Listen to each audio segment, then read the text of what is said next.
Hi, my name is Joe Primo. I'm the CEO of Good Grief, and so excited to be with you here today with Shivani, a participant who comes to Good Grief. This is Children's Grief Awareness Month. So today we're going to be talking about childhood bereavement. The good folks at Option B have sourced a whole bunch of questions from you all, and we're going to do our best to answer them. Yep. This is an organic conversation, so we have not rehearsed it. We are going to be honest and vulnerable with you, give us our thoughts and expertise, and hopefully some of what we share resonates with you. Before I go on any more, I want to just share a little bit about Good Grief. So we're located in New Jersey, providing free support to children and teens after the death of a parent or sibling. I'd encourage you to visit our website, www.good-grief.org, because there's a lot of resources on the website, downloadable tip sheets that can help you effectively communicate with kids about grief, about death, how to explain death to children. So definitely check out that website. That'll also lead you to bereavement support programs that are in your community, especially for young families and children. So we're going to get started. Are you ready to do this? Yeah. I know you're super excited. Mm-hmm. You've read Option B. Yes, I have. You're a huge fan of that book. Mm-hmm. You did a really cool project this summer, which we'll talk about in a little bit. Mm-hmm. But of course, grief leads to all sorts of transitions, right? Yeah. And what one of the community members is asking about is going back to school. And how do you prepare to, a child to go back to school? And what was it like for you, Shivani, after your mom died? And what was that experience of returning back? It was really different because, you go back to school and you, know that you have lost someone, that, other people are, just going about their normal day and you just kind of fit in. I actually went back to school the day my mom actually passed away. I heard about it the morning of, and I just decided that I want to still go to school and talk to my friends about what was going on. And it's kind of, nice to go back there and, talk to your friends about what's going on so they can better communicate with you and help you understand what's going on and how it makes you feel and what you should do about it. So that's really fascinating to me, because a lot of adults out there think, oh my goodness, how could a kid possibly go back to school? They got to, the normal behavior is to be locked in your bedroom, right? And just withdrawing from everybody, right? So if a kid did that, most adults would think, oh, well, that's the appropriate response. But what you're saying is actually your need looked different than what other kids might have looked like, and you wanted to be there, right? Yeah, it was very different because my brother actually stayed home for 10 days. He did not go to school. His teachers came and his friends wrote him cards and stuff because he didn't feel like going. He just felt I don't really want to go back there. I don't like it anyways.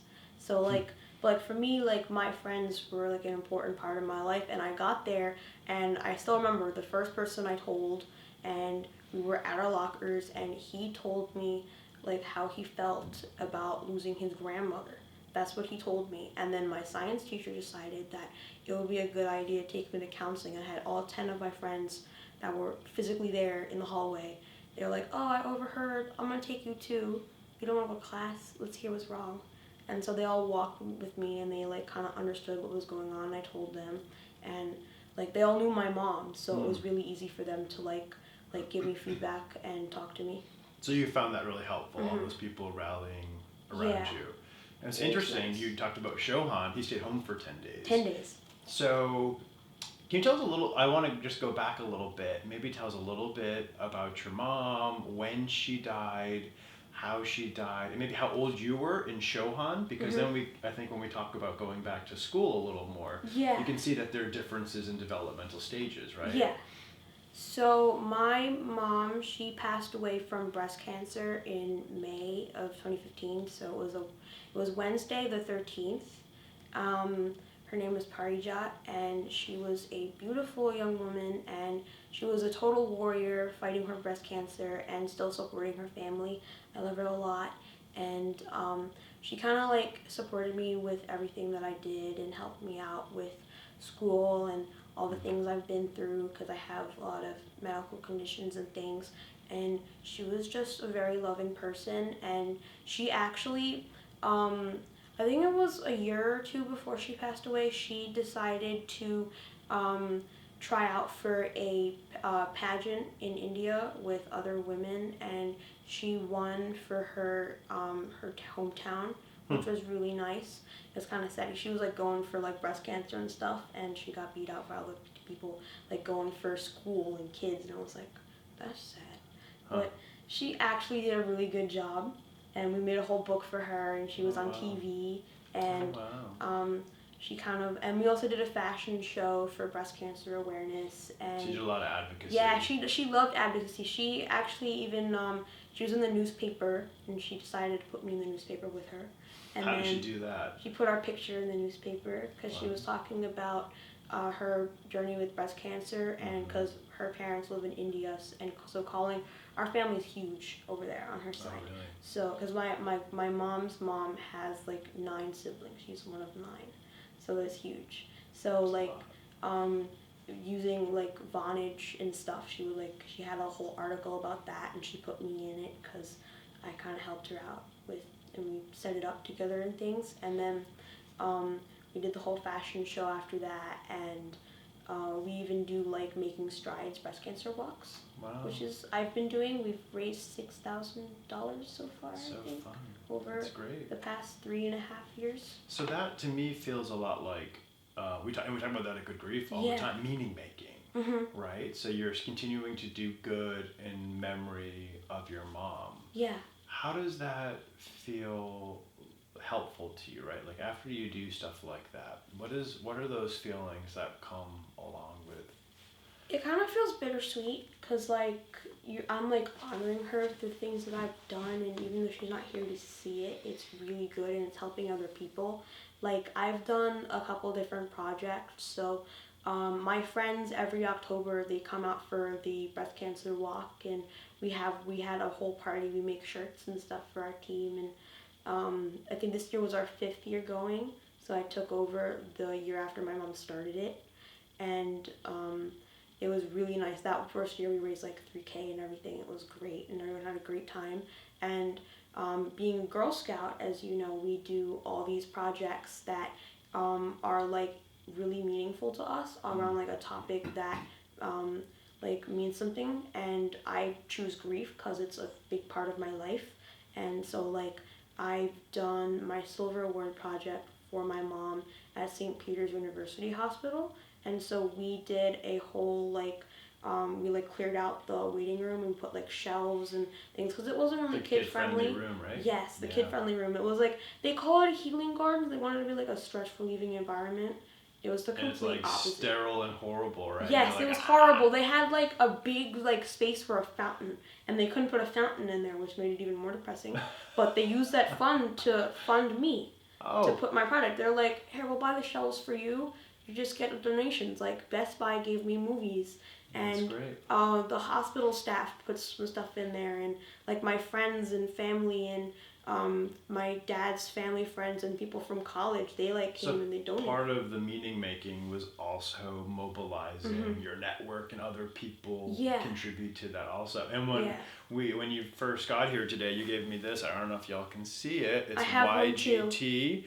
And Shivani made this at camp, and for all of you Option B groupies, I'm sure you're out there, this means something. You want to remind us what it means? It's you got this. Got this. So Cheryl makes a necklace for her friend who's actually battling cancer. In her book, she writes about it, and my dad actually, he read the book as well before I did. And he told me that it's a really good product and we should probably have the kids do it for the whole program. And I was like, that's really cool. And we decided to do bracelets so the kids can wear them all the time.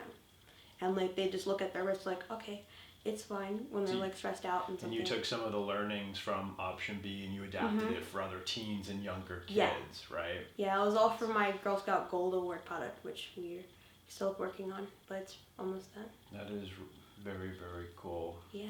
Giving back, paying forward, all that good stuff. So, remind us how old you were when Mom died. Were you 13? I was 13. Yeah, I turned 13 like 9 days before my mom passed away. Okay. Okay. And So how old was Shohan? Shohan was 9. And he was 9, and he didn't want to go back to school. No. Have you had anybody else who you go to school with who experienced a loss and then they come back? I have like some people have like lost their dads or grandparents and stuff. So for Shohan, he like turned 9 like a month afterwards, so he was like 8, 9ish. He kind of didn't feel like he was like ready. He didn't know what to say. I think that was his problem. He didn't really know what to say when his friends asked him things or how they would react to him going back to school. But because I was like a teenager, so all these kids have like literally matured and they like know what to say that's like, well, not exactly, but they're not as like really awkward. They're a little more helpful. Yeah, they are a little more helpful. Like they all like really wanted to come and support me and talk to me and make sure I was doing okay. And for Shohan, he felt a little like different because he was like, I'm not sure what they're gonna say to me. So. And it sounds like you had a special community because you know, and I'm sure you've heard it here at Good Grief with your friends that many kids don't feel like they have a safe environment to go into, and because their peer group doesn't know how to talk to them about that, and about death and grief. And it sort of goes to the next question here that the community's asking, and it's, are there any activities or practices you can do with kids to help them cope with loss? And I'm thinking just about the first question in school, and how do teachers get prepared? How do they prepare your classmates for your return so that they're helpful to you and not unhelpful, right? Because sometimes people think that they're helpful. They'll say, oh, your mom died. Well, I had a cat die 5 years ago, right? Yeah. And you've heard sometimes those stories. Like some people, like actually when I went back to school, they gave me like my best friend made a big card for him to sign for me and write nice things in it. And we actually had another one, and one of the cards said, you still have your dad. And I was like, it's a whole different environment. So different. Or they're like, my parents are divorced and something. I was like, it's different still. It's like, it's still an experience, but like, that's not what I'm going through. But like some people like, or they like drew pictures or something to make me smile or things like that. Or they told me how inspirational I was to them and things like that. And it's nice to see that people are like, at least like giving feedback and trying to help you with your stuff. Cause like, I'm not that like sensitive to things that people write. Like, you write something and that still means a lot to me regardless of what you said, because I know you mean well. But like for the teachers too at school, they even like fill out the cards. Like we had literally made a second one and the teachers filled it out as well because there was no more room. And it was nice to see that. And well, like for like the teachers, they were like really like awkward. They kind of asked me like, what do you need, or like how can we make this better for you? And I kind of like had to explain to them what was going on. Like I think health class was like the most. Well, let me ask too. I mean, when in 2015, when this was all new, in May and June, when school's wrapping up at the moment, did you even know what you needed? Like, can you even name that, or was it like I didn't even so know. fresh, I didn't right? even know what I needed. I just like told them what happened, and like in health class when they had like first cancer lessons, because that's like towards the end of the year anyways. Like my teacher asked me, do you want to stay and listen to this? And he went really deep into it, so I said no. I think one of the things that's so hard for kids is, we have, and for everybody who's grieving, but particularly for kids, we ask them what they want and what they need, and those just aren't questions that can be answered, right? And sometimes it takes time for us to know what we need. Like for my brother, he didn't really know what he needed, so he just took some time on his own. And like his teachers, because they were my teachers too actually, when they came by and they gave him cards from his classmates and they talked to us and stuff. Like the counselor at his school and my second grade teacher came by our house and dropped us stuff and made Sheldon feel a little better because he was feeling a little shy and sad. And I totally understand that. For me, I kind of had a different perspective on what I should do. But like when teachers and parents and people in your family or friends even ask you what you need, you really don't have an answer. You just tell them that you just need space, or I just want things to be normal for now because I'm not really sure. So there are, going back to this question, this idea of what are helpful practices. Well, creating a safe environment, being patient, right? Honoring the diversity of somebody's experience, or just look at how your dad did with you guys. Yeah. He empowered you to go back to school, and he let Shohan stay home for 10 days. Yeah. Right, like two kids in the same house needing two different things, so giving you guys the space. How insightful of him to follow your lead. Yeah, he told me whatever I wanted to do, because like I didn't really click at first. I was like, oh, my bus, I'm gonna miss it, so I'm just gonna go. And it didn't really click until like I got a text message saying it was one of my mom's friends, and he was wishing me a belated birthday, and he actually heard about my mom and what happened, which was really fast. I was like, whoa, okay, this is real. But like it was kind of like nice to see the people actually finally understanding what was going on and trying to help me out, even if like things that they were doing were a little like too clingy. Or I had one girl like really attached to me for the whole like rest of the school year going into 8th grade. It was insane. But like she meant well, so I stuck with it, and it was sometimes fine. people bring their own baggage and stuff to this, Yeah. right? And I think sometimes that's when you get some. When we talk about this here, you get sympathetic responses rather than empathic responses, and it's always the empathic that we're trying to do, right? And that's what you did in your projects for the Girl Scouts, is to empower other kids. Yeah. I want to go back to your dad for a sec, because how insightful for him, and for Children's Grief Awareness Month, as we try to raise awareness about what kids need, your dad knew to follow your lead. Yeah. Right? Whereas most adults tell kids and think that they have all the answers. So they tell kids, here's what you need to do. They put them on a prescribed path. You got to do X, Y, and Z, rather than facilitating that grief experience for a kid and giving them the opportunity to explore, well, here are my options, so I can choose to go to school or I can choose to stay home.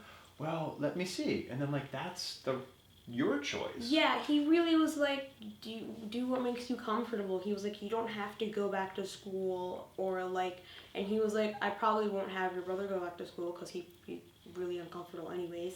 And like he came down, he heard the news. I was like, yeah, he's like, I'm staying home, goodbye. So like I was like, I probably can hear it out. And he was like, if you don't feel comfortable after today, you can stay home. It's totally fine. And I was like, okay. And like, so he kind of just like supported whatever we felt like doing and our coping mechanisms. He actually kind of understood what was kind of going on, because he like wasn't sure what he wanted, but he knew that we probably will make our best judgment. And everyone like has probably different ways of coping, which he realized like really early. Right. And it doesn't mean that there shouldn't be boundaries and there shouldn't be structure. Those things are important for kids. Yeah. But trying to get to yes as much as possible, right? Can you think of examples where people have tried to help you get to where you want to be, that in the end that was the most helpful thing because it sort of nourished your own learning, right? Do you have examples of that? Not off the top of my head. You just took yes by hostage. You're like, where's it going to go? Well, I think all of this sort of leads to the next question, and that's about effective parenting for grieving teenagers who don't want to go to counseling. So you're a teenager. You're not your average teenager. You have great emotional intelligence.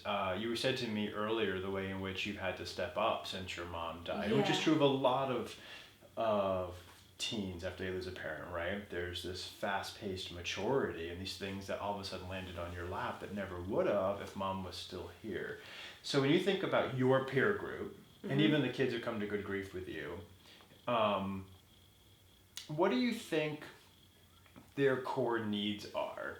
And how can somebody who may have a grieving kid at home who doesn't want to go to counseling, and maybe there's not a program like Good Grief in their community, what are sort of the core things you think a teenager needs to thrive? A lot of kids, not just teenagers, but like even the younger kids that I met during the camp program that I had, I had created with Option B book and everything, a lot of them told me that they wanted space and they wanted people to understand their feelings and they wanted love. Those are like the three main things that I've seen as a continuous pattern throughout every age group. Everyone just wants people to give them space, and then like if they feel like talking to someone, that they'll actually sit there and listen and understand what they want to say, and like comfort them, and like be like a shoulder to cry on, in a sense. Yeah, but not give advice, right? 'Cause Yeah, a lot of people don't want advice. So there are some kids that told me that I would like someone to tell me what I'm supposed to be doing, but Sure. like But they're asking for it, right? yeah, they're asking for it. But other kids are like, I just want someone to just sit there and listen. Like, I don't want to hear anything out of their mouth. I just want to go. Yeah. Can we talk about love for a second? What do you think that looks like? What is that? So you've got, I think there are probably assumptions people can make about what love in a household looks like. But Yeah. what does it look like when a teacher or a coach or a clergy person or the next door neighbor, what does it look like when they show love to a grieving kid? For like teachers, it's kind of just like they like ask you, do you need anything? Like not like in like a very pestering way or anything. They're just very like subtle, and they're like, are you feeling okay? Or they'll ask like, how are you doing today, and things like that, just in case. Or they'll, if they notice anything, they'll like come and talk to you. Yeah. Or they'll like, or sometimes like I've had teachers like even in the beginning of the school year, they announce that they're like open, their doors are always open. You can come and talk to them about anything. Like I had this amazing teacher in my freshman year, and he was like, my door's open, you can come talk about anything. Like I'm a health teacher, I know like a lot, so I can help you with anything if you don't want to talk to the counselor. So a lot of that love translates into attentiveness. Yeah. Right? But like at a certain like angle, like it's not like a certain quantity basically. Right, it's not like that. Do you need me now? Do you need me now? Do you need me yeah, now? it's not like that at all. But for you to know and to believe that I'm here, and when you need me, I will be available to you, right? That's basically like the option is here for you. You can use it, or you don't have to. Whatever you feel like.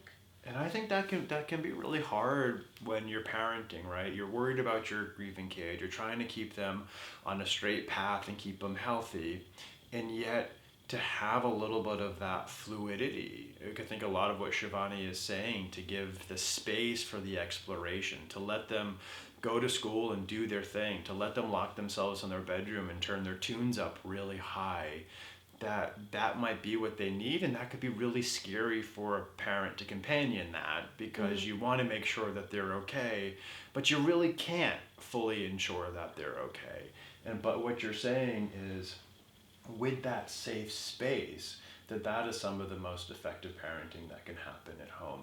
There's one thing we haven't talked about. I mean, we sort of had with the meaning making, and this is sort of like, this is the wonky language that we sometimes use here, but it means something, and I want to introduce it to the group, and it's called continuing bonds. And what that really means in the research and everything else, it's maintaining a sense of connection with the person who died.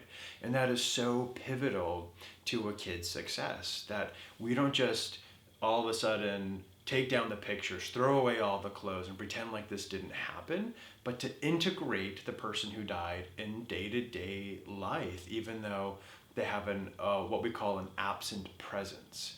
And so we talked a little bit, and there's a question here where I think religion plays a little bit, and so I'll ask that question of you in a second, but sort of to tee that up, we talked a little bit about religion in the past, and Shohan shared some story with me, and even just thinking about your religious tradition and where mom is in your house now, like how is that maintain a sense of connection, or maybe even like weirdness too? We kind of like in the beginning thought about it, but it was like a little strange at first. Like mom's ashes are in an urn in this room that we walk in every day before dinner.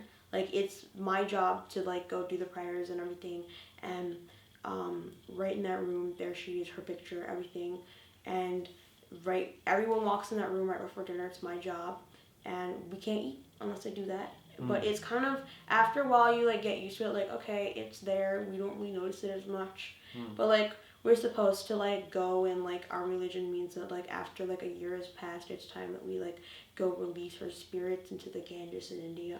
But like I haven't been able to go there yet, because like I have Crohn's disease, so I have a weaker immune system, so I have a higher chance of getting tuberculosis.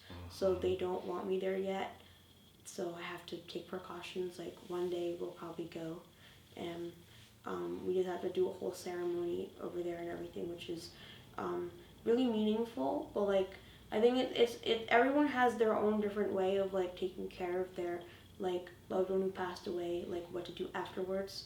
So like for us we cremate, or for other people they do burials, or even some people they cremate and I've seen articles of people who take their loved ones' ashes and they go around the world to places that they loved and put a little bit of them everywhere, which I think is really sweet.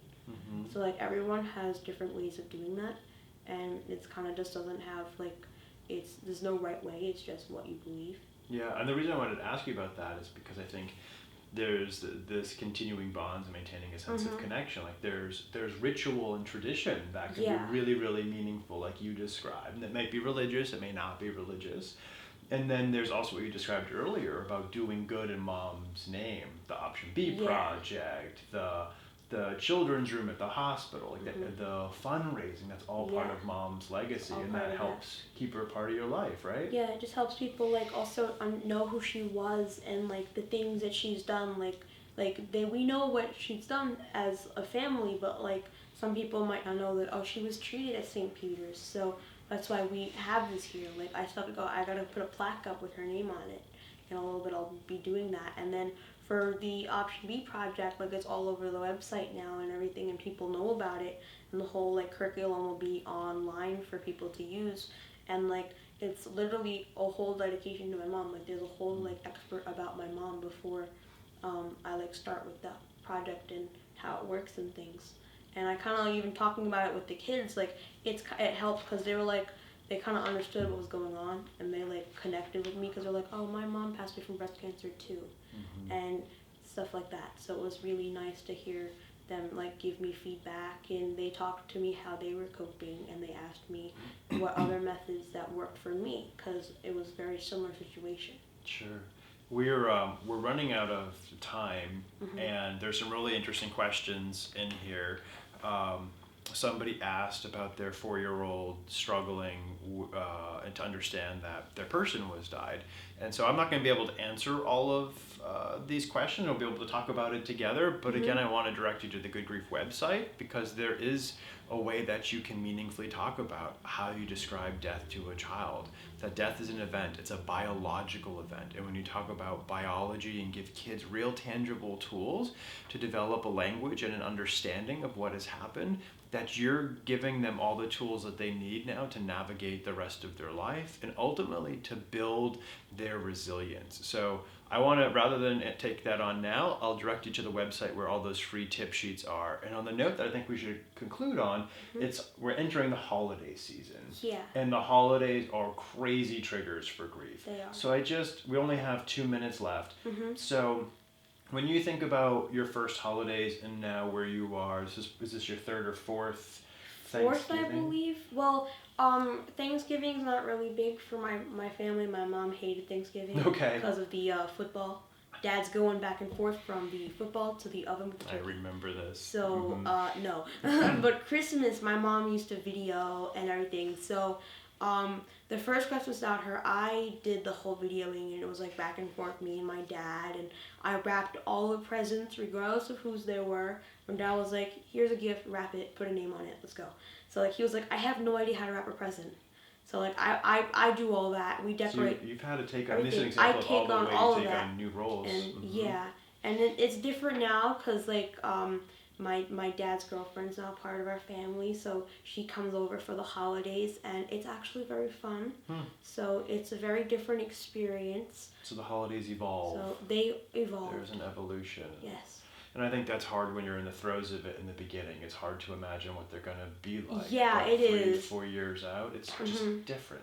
It is different, but you like get used to it, and like I've taken over doing things that my mom liked, and we decorate the house, and my dad asked me, where did mom put this, or are we forgetting anything? And I know exactly where everything is because my mom told me, and we like decorated exactly how she'd like it, and it just reminds us of her. And we have her picture on the mantle too, so she's there for Christmas. It's hard to believe that we are already at 30 minutes. But I am so grateful for your honesty and your vulnerability, and I'm sorry to the community that we didn't get to go through all of these questions methodically, but I think that's part of the fun of just sitting down and having a conversation. You never really know where it's going to go. So thank you so much for sharing and giving us some insight. And Children's Grief Awareness Day is on Thursday. That's when we really... So wear blue in support for National Children's Grief Awareness Day. It's on Thursday, November 15th. Yeah, 15th. Yeah, it's awesome. Raise awareness, let people know, repost this, share your own story. And again, you can visit us at good-grief.org for more tip sheets. You did an awesome job. Thanks, kiddo.